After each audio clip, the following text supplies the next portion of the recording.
So if you want to quickly make friends as an adult, my number one tip, join a cult. Just kidding, that's a joke. That being said, this tip is, though, going to sound a little bit weird. You need to find a group of people that you're aligned with and commit to work and suffer together to achieve a common goal. All right, really quick, let me explain. So back in college, about my junior year, I surprised all my friends and family by joining the United States Marine Corps. Seriously, for 3 years, I was on the path to becoming a doctor until I realized, you know what? This isn't what I want. So I changed my major. I'm walking across the campus and I run into this Marine recruiter. Now, a little bit of background on me and my family. My grandfather had enlisted in the Merchant Marines during World War II. My father enlisted in the Army at 17 and served in Vietnam. My older brother enlisted in the Marine Corps and served in the Persian Gulf War. And although none of them had encouraged me to join, I can't help but admit I was drawn to the camaraderie that they had with other people that served. That whole band of brothers thing to me was real. So when speaking to that recruiter and mentioning my family's history, he asked me a question that I never thought of. How would you like to be the first officer in your family? And that was about it. He didn't push. In fact, he told me the Marine Corps wasn't for everybody. OCS has a high rate of failure. Only the best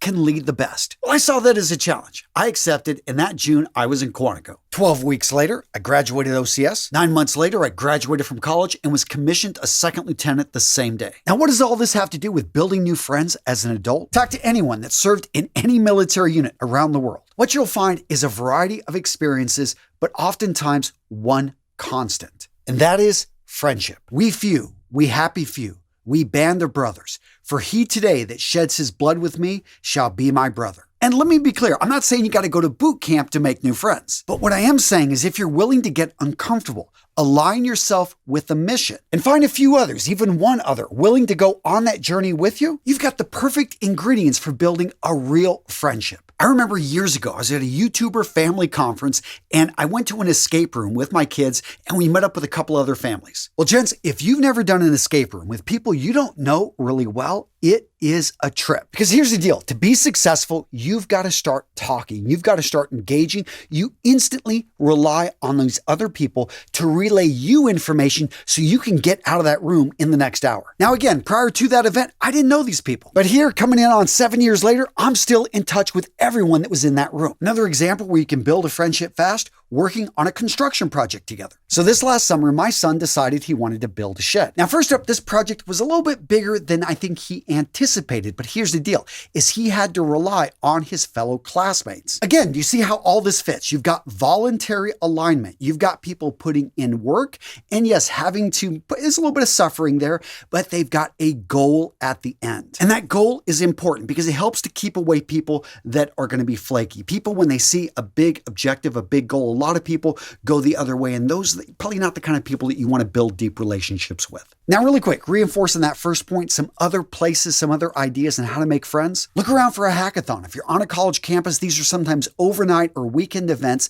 in which you try to build a business or get something going in a very short amount of time. If that's a little bit too fast-paced, you want something a little bit slower, look at a gardening club. Join a band and commit to a performance. And of course, let's talk fitness. Tough Mudder, Spartan races, these are really cool because you can go to these events as a team. Now, speaking of fitness, what do you think burns more calories? Jogging, cycling, or swimming? Well, swimming on average only burns 550 calories an hour. Jogging, about 600 calories an hour. With cycling, you can burn 700 calories an hour. But you know what kicks all their asses? Crossrope at 1,074 calories an hour. Now you may be asking, what's a crossrope? Well, gentlemen, crossrope is the best jump rope on the market. It's specifically engineered to help you lose weight, build muscle, and achieve your fitness goals. Now, really quick, gents, today's video is sponsored by Crossrope. Now, about 4 years ago, with my own money, I bought my first Crossrope because I started doing research and I was amazed at all the benefits of a weighted rope. What I loved about it is how you could change up the weights of the rope. They came with different straps at different weights. They even had different sized handles. And it was really easy to find the right size based off your height. Now, if you've got really tight space constraints, you should check out their ropeless option. Yeah, seriously, a ropeless jump rope, which is perfect, again, if you have limited space, if you're worried about tripping over a cord. All that being said, gents, my favorite Crossrope is their AMP version. Now, the AMP is Crossrope's Bluetooth connected jump rope. What the AMP version does is it allows you to have a connected workout experience. First up, with Crossrope's AMP, you've got over 2,000 workouts that you're now connected to. So depending on your fitness goals, whether it's weight loss, whether it's strength, whether it's endurance,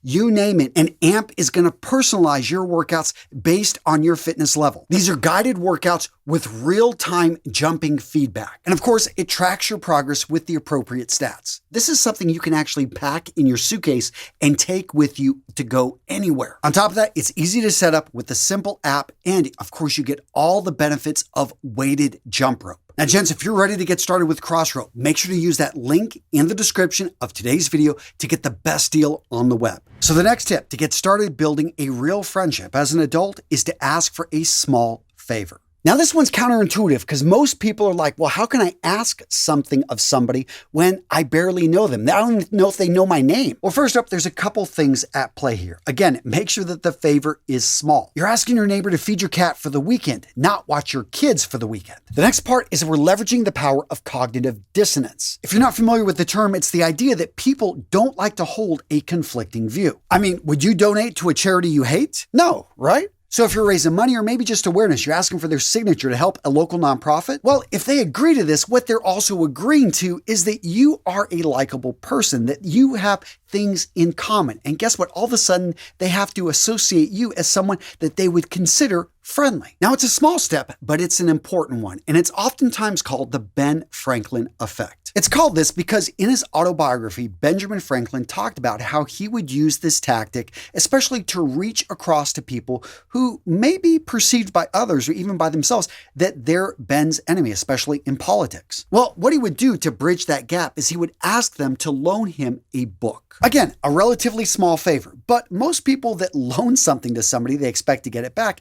And you don't loan things to enemies, right? So they had to assume, okay, so he's not my enemy because I'm going to loan him this. Maybe he's somewhat, we can see he obviously has good taste because the book I lent him he actually read and he said good things about it. So I could maybe like this guy. And that's the key to this tactic is we're getting started. You're giving people a chance to show their best selves. Now, again, the key here is to make it easy for that person. This shouldn't be a heavy lift for them. And ideally, you find a way to quickly pay them back. Because if you think about it, that's what friends do. They help each other out, and it's reciprocal. Is it something that it's always 50-50? No, not exactly.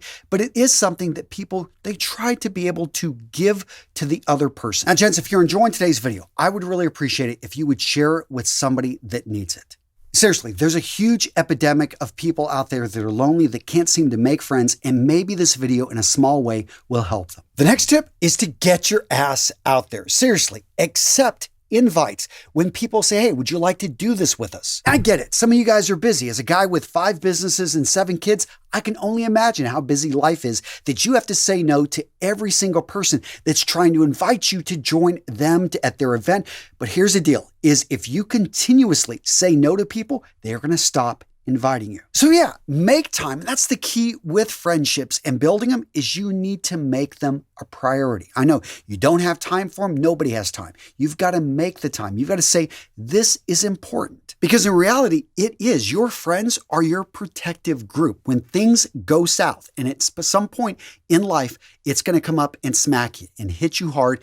And unless you've got friends that you can rely on when you're at your lowest, guys, it is going to be a tough road to hoe. You may not be able to recover. So what if you screwed up? What if people used to invite you to things, but nobody does anymore? What if you just simply, no one's ever invited you to do anything? Well, then take the initiative. Start something up. One thing I've done is I have local masterminds. It's work and I've got to try to, but I invite a lot of people and I get a few people to show up locally and we just meet and have breakfast because everyone's got to eat and we just talk business. And I'm very clear. I'm not there to sell anything. It is all about friendship. I just simply want to hear what people are doing. I let them talk and I put out the invites and I do get a few people to show. We're trying to work it to get it bigger in Wausau, Wisconsin. If you're ever close, let me know. But yeah, you've got to put out those invites. And here's the thing. A lot of people are going to say no, just like you've probably said no to many invites. Don't take it personally. Keep working at it. And, some of you guys are going to better connect with people. Other people you are not going to connect with. And that is normal. That is fine. And that's what you want. Because when you're talking with people, when you're looking to build friends, it is a little bit of an interview process. You don't want to stay in touch with everyone, especially someone you have nothing in common with. Gentlemen, accept who you are. And with that weirdness comes strength, comes passion, comes what you're really drawn to and what you can talk about all day. And you'll get energy out of those relationships when you put yourself around other people that have some of the same interests. Now, right with this, seek quality, not quantity. I kind of alluded to that. And, with the Marine Corps, I'll go back to that example. Pretty much everyone in the Marine Corps is into weapons. It's kind of like you just don't go through boot camp. You don't make it through boot camp or OCS if you are you just don't want to touch a weapon. If you're in the Marine Corps, as everyone knows that was in the Marine Corps, every Marine is a rifleman. Seriously, every Marine knows how to take apart his rifle, knows that he is nothing without his rifle, knows that he will never lose that rifle. Yes, officers eventually, especially if you're a pilot, you just have your 9mm pistol, but you know how to pick up an M16, what to be able to do with it. You know the basics of drill. We've got that all in common. Now I get it. Being able to take apart an M16 blindfolded may not be how you define quality. If it isn't, you got a problem because that's a great thing. But the reality is that many of us are looking for other attributes depending on where we're at in our lives, what's going on. So define what that quality is. Maybe it's someone you want to have deeper conversations with. You are at a point in your life where you're spiritual, you're no longer religious. You want to be able to have those deep conversations. And so you start to surround yourself. I know my son is having these conversations in college, and he's not Catholic, or he's not, super religious, but he finds himself drawn to some of these people because he can have deeper conversations. He has, he's a lot of his friends are in there drinking and partying. I probably wouldn't have been friends with my own son in college because I like to drink and party. Point being is he's finding the people who he defines to be as quality individuals and building relationships with them. My next tip, start small. Begin the conversation. You can easily do this by respectfully acknowledging people. Now, in the military, it is customary for people to greet each other. And we had rules that reinforce this. Basically, the lower ranked person acknowledges the higher ranked person. If it's a lance corporal, he sees a sergeant major, it is good morning, sergeant major. There's no salute there because they're both enlisted. If he sees a butter bar, then yes, that crusty, corporal is going to salute the butter bar and he's going to say, someday that guy will learn something. Or maybe he was just thinking that, which yes, many of those lieutenants need to learn something. I was one of them. Point being is it was a small acknowledgement. And so many places in life, you could do this with somebody else by simply giving them a compliment. Maybe you're big into watches. You notice that another person is wearing an interesting watch. So you compliment them on their timepiece. You're at a gas station and the person across from you pulls up in a Subaru. You love Subarus. You know all about, the off-roading and the races. And all of a sudden you ask them, hey, how does that thing perform? What year is it? Tell me about it. It's a small thing, but you're taking an interest in them and in many ways complimenting them on their choice. When you're out walking the dog, saying hello to people and just simply acknowledging them. Yeah, not everyone's going to say hi, especially in the city, but you're out there just going around and they've got a dog, you've got a dog, you start talking to each other. Yeah, next thing you know, you're seeing her again. Guys, I have so many of you guys that have told me you have met women because you're out walking your dog, she's got a dog, and it leads to conversations which lead to something else. All right, gentlemen, so what video to watch next? I got you covered with this one. Boom, right here. Solid video. Yes, when you click on this video, you will magically go to it. It's amazing how that works. Boom, right there. Oh, yeah. Come on, you're still here. Click on the video. 12 weeks later.